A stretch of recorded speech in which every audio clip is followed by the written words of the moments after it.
La quête des Willan, d'un monde à l'autre, de Pierre Bottero.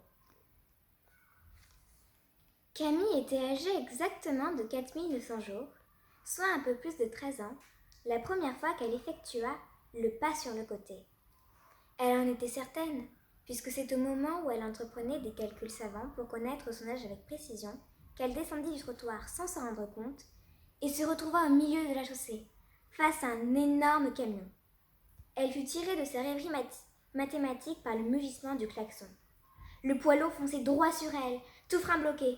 Les pneus malmenés hurlaient, leur gomme fumante essayant vainement d'arrêter les 30 tonnes du monstre. Camille se figea sur place, incapable du moindre mouvement, tandis que son esprit de jeune surdouée analysait la situation. Elle n'eut pas le temps de crier, ce qu'elle aurait adoré faire. Non, Camille ne cria pas. Elle se prit simplement les pieds dans une racine et tomba de tout son long dans l'herbe, le nez à quelques centimètres d'un superbe bolet. Elle ne se trouvait plus au milieu de la chaussée, mais dans une forêt plantée d'arbres immenses. C'est alors qu'après un magnifique vol plané, un chevalier en armure s'aplatit à côté d'elle dans un impressionnant bruit de casserole. Camille commença à penser que quelque chose ne tournait pas rond.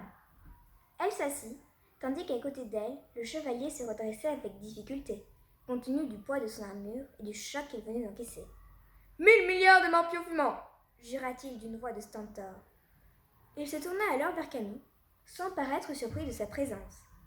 Veuillez m'excuser, demoiselle. La joie du combat m'a fait oublier mes bonnes manières. Il faut avouer que les Slish, quoique fourbes et répugnants, sont de vaillants adversaires. Mais n'ayez aucune crainte, je maîtrise parfaitement la situation. Camille, absorbée, s'apprêtait à proférer une question, mais un hurlement suraigu la glaça de terreur et fit bondir le chevalier sur ses pieds. Une silhouette gigantesque se matérialisa devant eux, croisement certain d'une main religieuse géante et d'un lézard non moins démesuré qui se serait tenu debout sur ses pattes arrière.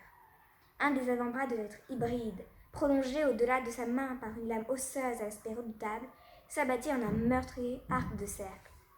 Le chevalier para le coup avec son impressionnante hache de combat et, sous l'impact, recula de 3 bons mètres. La créature le suivit d'une démarche fluide et le frappa de rechef.